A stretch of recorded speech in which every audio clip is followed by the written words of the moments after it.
நண்பர்களே, வங்கதேசத்தில் கடந்த சில நாட்களாக நடந்த சம்பவங்களையும் தொடர்ந்து வெளிவந்த நிகழ்வுகளையும் தொடர்ந்து நாட்டில் ஒரு கேள்வி மிக வேகமாக எழுந்து கொண்டிருந்தது. இதற்கு இந்தியா தரப்பில் ஏன் இன்னும் ஒரு தெளிவான பதில் வரவில்லை? இந்தியா வெறும் சூழ்நிலையை பார்த்து கொண்டிருக்கிறதா அல்லது இதற்கு பின்னால் ஏதாவது தயாரிப்புகள் நடக்கிறதா என்ற கேள்விகள் மக்கள் மத்தியில் தொடர்ந்து எழுந்தன. நண்பர்களே, இப்போது வெளிவரும் செய்திகள் இந்த கேள்விகளுக்கு நேரடியான பதிலாக இருக்கின்றன. இந்தியா பதிலளிக்கத் தொடங்கியது மட்டுமல்ல, இந்திய இராணுவத்தின் மட்டத்திலேயே நிலத்தில் உறுதியான நடவடிக்கைகளும் தொடங்கியுள்ளன. அறிக்கைகளின்படி இந்தியா வங்கதேச எல்லைக்கு மிக அருகில் ஒரு புதிய இராணுவத் தளத்தை செயல்படுத்தும் தயாரிப்பில் உள்ளது. இந்த தளம் மிசோரத்தில் அமைக்கப்படுகிறது. நண்பர்களே, இது ஒரு சிறிய செய்தி அல்ல. ஏனெனில் இந்த தளம் இந்தியா வங்கதேச எல்லைக்கு மிக அருகிலுள்ள இடத்தில் உருவாக்கப்படுகிறது. நேற்றிரவு முதல் இந்த செய்தி பல்வேறு ஊடக தளங்களில் தொடர்ந்து வெளியாகி வருகிறது. இதை ஒரு மிகப்பெரிய மூலோபாய நகர்வாகவே பார்க்கப்படுகிறது. இந்த தளத்தின் துல்லியமான இடம் குறித்து பல தகவல்கள் வெளிவந்து கொண்டிருக்கின்றன. அவற்றை பற்றி பின்னர் விரிவாக பேசுவோம். வரைபடக் கோணத்தில் பார்த்தால் மிசோரம் பகுதி வங்கதேசத்திற்கு மிக முக்கியமான மற்றும் உணர்வுபூர்வமான பகுதியாக கருதப்படுகிறது. இந்த பகுதி வங்கதேசத்தின் சிட்டகோங் பகுதியை மட்டுமல்லாமல் அதன் தெற்கு பகுதியில் உள்ள மெல்லிய சிக்கன் நெக் வழித்தடத்திற்கும் மிக அருகில் உள்ளது.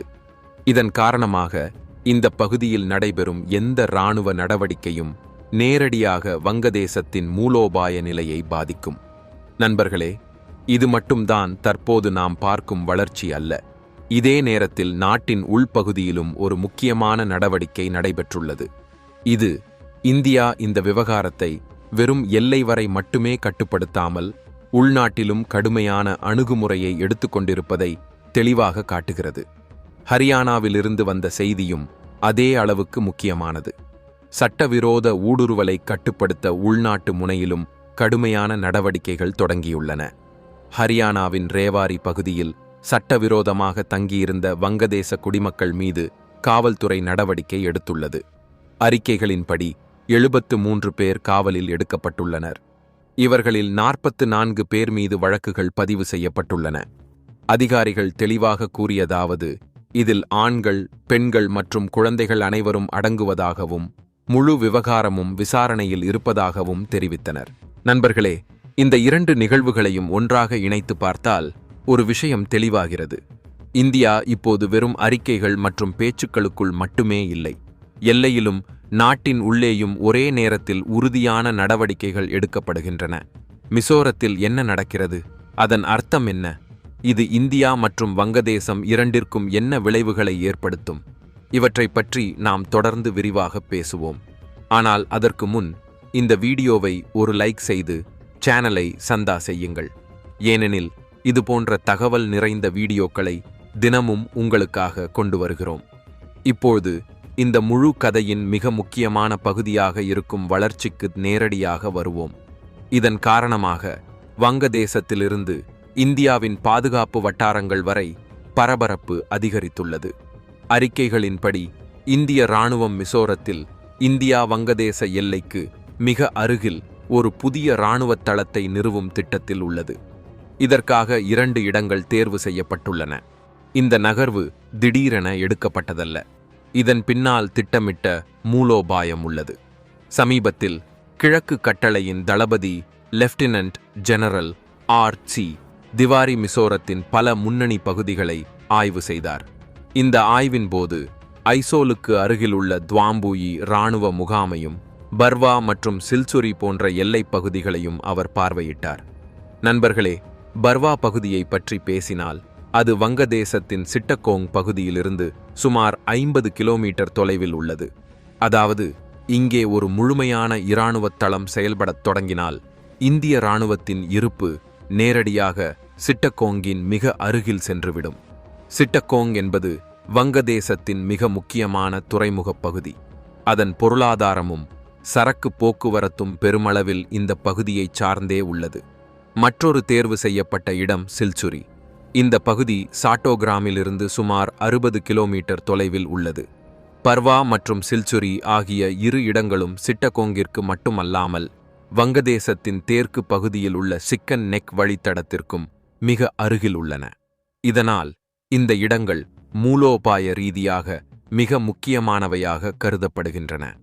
நண்பர்களே, இங்கே புரிந்து கொள்ள வேண்டிய விஷயம் என்னவென்றால், இந்த தளம் வெறும் பாதுகாப்பு தளமாக மட்டும் இருக்காது. இது ஒரு தெளிவான திட்டத்தின் கீழ் உருவாக்கப்படுகிறது. இராணுவ அறிக்கைகளின்படி இந்த புதிய தளம் நாகாலாந்தில் உள்ள இந்திய இராணுவத்தின் 3வது கோருடன் இணைக்கப்படும். 3வது கோர் என்பது இந்திய இராணுவத்தின் மிக பழமையானதும் அனுபவமிக்கதுமான கோர்களில் ஒன்றாகும். அதன் தலைமையகம் தீமாப்பூரில் அமைந்துள்ளது. இந்த கோர் உலகப் போர்க்காலத்தில் உருவாக்கப்பட்டது. கிழக்கு எல்லையில் இந்தியாவின் பாதுகாப்பை உறுதி செய்வதே இதன் முக்கிய பங்கு.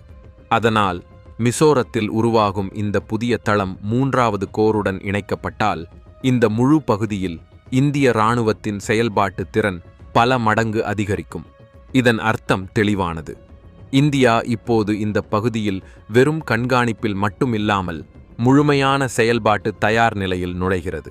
கடந்த சில மாதங்களின் நிகழ்வுகளை நினைத்து பார்த்தால், இதற்கு முன்பு சிக்கன் நெக் வழித்தடத்திற்கு அருகில் 3 புதிய இராணுவ முகாம்களை அமைக்க இந்திய இராணுவம் முடிவு செய்திருந்தது என்பதும் நினைவுக்கு வரும். இந்த முகாம்கள் துப்ரி, சோப்ரா மற்றும் கிஷன்கஞ்ச் போன்ற பகுதிகளில் அமைக்கப்பட்டன. இப்போது மிசோரத்தில் உருவாக உள்ள இந்த புதிய தளம் அந்த முழு மூலோபாயத்தின் அடுத்ததும் மிக முக்கியமானதுமான கட்டமாக பார்க்கப்படுகிறது. ஒரு கோணத்தில் பார்த்தால் இது இந்தியாவின் சிக்கன் நெக் பகுதியை பாதுகாப்பதற்கான நடவடிக்கையாகும். ஆனால் இதை மேலும் ஆழமாக கவனித்தால் இந்த முழு இராணுவ அமைப்பின் தாக்கம் வங்கதேசத்தின் வடக்கு மற்றும் தெற்கு சிக்கன் நெக் பகுதிகளிலும் நேரடியாக பாதிப்பை ஏற்படுத்துகிறது என்பது தெளிவாகிறது.